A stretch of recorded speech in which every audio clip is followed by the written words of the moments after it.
Now, when we tend to think about liberty and what liberty entails, we often think about terms such as freedom, ability, opportunity, terms that encapsulate our desire to do what we want. Questions amounting to where liberty comes from, where does freedom come from, have been at the forefront of political thought and philosophical thought for centuries. Some believe that certain freedoms are allowed from a theological standpoint, from God, from those positions of authority. Others believe that natural law permits man to have freedom.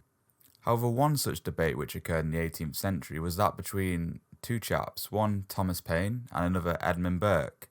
Now, both men were avid supporters of the American Revolution, believing that freedom and liberty were at the forefront of the revolutionaries' mind when severing their links to the British Empire. However, they both supported different notions of liberty, and they both conceived of liberty in different ways. Now, although they both supported the American Revolution, their opinions slightly differed when it comes to the French Revolution. Now, the American Revolution and the French Revolution are essentially sister revolutions. Both occur within a couple of decades of each other, and both were about espousing sovereignty for their respective nations, a sovereignty derived from the people by the people. Both being avid supporters of the American Revolution, Edmund Burke believed that the colonists in America were essentially Englishmen, just in a foreign land. Being in a different land, they were not adequately represented in the British parliamentary system, and the architecture of empire in the day did not allow for this. And so he believed that the American colonists had genuinely legitimate grievances against monarchical authority. Thomas Paine, on the other hand, believed that the American Revolution was, in essence, a crusade for liberalism, crusade for liberty and freedom, and that sovereignty itself comes from the people, not from an ancient hierarchical regime such as a monarchy. So they were both on the same side of the American Revolution, both supporting the American Revolution, but not exactly for the same reasons. However, when we fast forward to the French Revolution, which the American Revolution actually spurred on and perhaps inspired, we actually see that Mr. Paine and Mr. Burke did not really agree on much. You see, Thomas Paine and Edmund Burke, both having their own view and vision of freedom and what it entails, had different views on where freedom should come from. And in this sense, we can think of the origin of freedom as a source of power. See, Mr. Burke believed that freedom should come from above. It should come from monarchical subservience. The authority of, for example, the monarchy was kept in check by a sort of Montesquieuan balance with Parliament. He believed that freedom was something which should evolve. It was something that should transpire under the rule of ancient tradition and heritage. He did not believe that people per se should come about and take freedom in a revolutionary sense. So when the French Revolution began to tend towards the radical and began to eradicate certain traditional norms and hierarchies, Edmund Burke was naturally opposed to this. He saw the French Revolution as attempting to skip this phase in transpiration, as attempting to skip the evolution that society should take towards freedom. Now, his concern for the traditions of monarchy and church and state were essentially the seed which should grow into freedom, but Mr. Paine did not really agree on that matter. Thomas Paine believed that power should come from people, the people that are alive today. He did not necessarily believe that power should come from an institution or monarchical basis. He believed that the political discourse and the hereditary laws inhabited by people of a given generation were malleable, that they could be changed, that they could be orchestrated and altered. So in essence, he saw government and institutions as iterative, as you could say different branches from a stem which had to be trimmed and cut as years went by, as time passed. So both men had their own vision and viewpoint of freedom, but both were rooted in different concepts and different stores of values. As you can imagine, Thomas Paine's vision of freedom was naturally more chaotic, and Edmund Burke's was much more in tune with order and stability.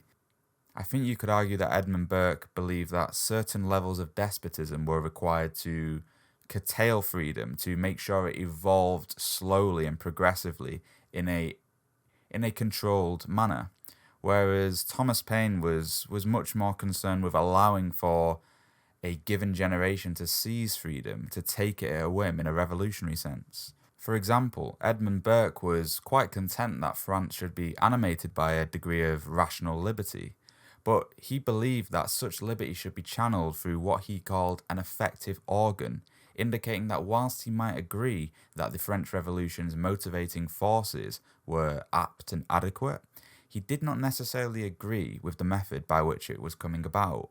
This ties back into the fact that the French Revolution was in his view, somewhat a noble cause, but it skipped that evolutionary process which freedom should go through. It skipped the iterative process which he was in tune with. Now, Burke, in essence, was a constitutional monarchist. He was very content with, per se, the glorious revolution of 1688 in England, and he saw that as a counterbalance between parliament and monarchy. It had created a system of check and balance, and he saw that liberty should be checked by such a check and balance. So it's quite clear to Burke that the abolition of the French monarchy was something which was not desirable. He was someone who believed that a constitutional monarchy, with Louis XVI at its head in France, was something which France should drive towards. So as the French Revolution became much more radical and began to eradicate the traditional monarchy, he became animated by a degree of disagreement. You see, Burke believed that a government raised by the people but sponsored and endorsed by the French monarchy was legitimate and would emulate the sort of power balance between parliament and sovereign monarchy which had evolved in England to be a legitimate force for good. He called this regulated liberty, and that was in tune with the fact that he saw that the government, the parliamentary system, should give and bestow freedom to the people. So with Burke, it's all about how freedom evolves. It's all about how liberty evolves rather than the end product. You see, for Burke, the journey is just as important as the destination. As the French Revolution tended towards becoming much more violent, Edmund Burke lamented. He stated, "If the murderous highwayman escapes from prison, am I to congratulate him on his acquisition of natural rights?" He was genuinely concerned by the radicalism that the French Revolution had taken a turn down. The highwayman in this circumstance being the French radicals seizing their natural rights in a not so legitimate way. However, Thomas Paine did not see it this way. Thomas Paine saw it in a different manner. Paine believed that the French Revolution was reflecting the will of the French people. It was popular sovereignty evolving in motion, and that it was a manifestation of the will of the living rather than the will of the dead and the inherited. He believed that the system of despotism which existed in France was essentially anathema to the notion of freedom. You see, Paine believed that the monarchy and the monarch were intrinsically different institutions, and that they were essentially despotic by nature. He believed that the persons and principles of the monarchy were curtailing French freedoms. The individual Frenchman's freedoms were, to him, much more sovereign and important than the way in which they evolved. In essence, he believed that the evolving state and radicalism of the French Revolution was justified by the despotic nature of the ancient regime being the French monarchy, the old system, right? His position was that the French Revolution was society correcting itself. It was society accounting for their legitimate grievances. It was something which was only naturally going to evolve because the French government was totally out of sync with notions of popular sovereignty, and he could not foresee a situation in which the French ancient regime was going to dissolve itself and grant popular sovereignty to the French people. To Thomas Paine, this was society essentially correcting itself. It was freedom coming forth from the people.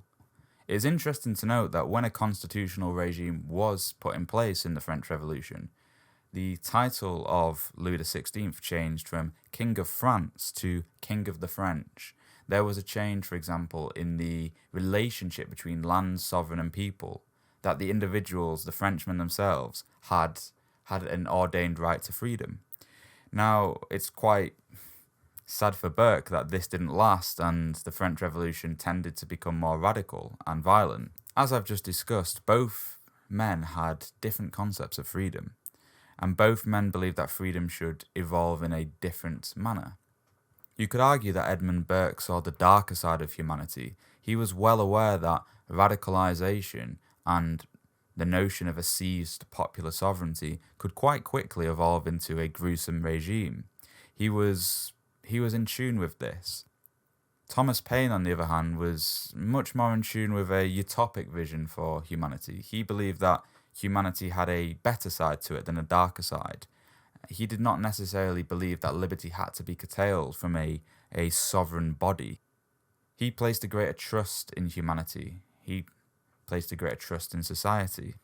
Whereas Edmund Burke accounted for this. He believed that the system of check and balances would curtail the darker side of humanity. And that is why Edmund Burke believed that freedom should evolve in a orderly fashion, without revolution, and slowly. You could argue that Thomas Paine, on the other hand, was much more in tune with the effect of time on freedom.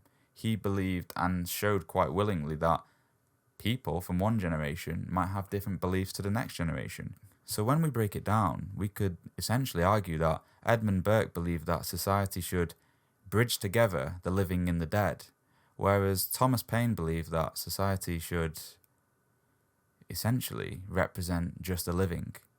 Anyway, that is a topic for the next video. If you enjoyed this video, please leave a like, drop a comment, subscribe. You can listen to me rant on about historical figures. But yeah, thank you for watching. That's just me chatting shit for a good 10-20 minutes.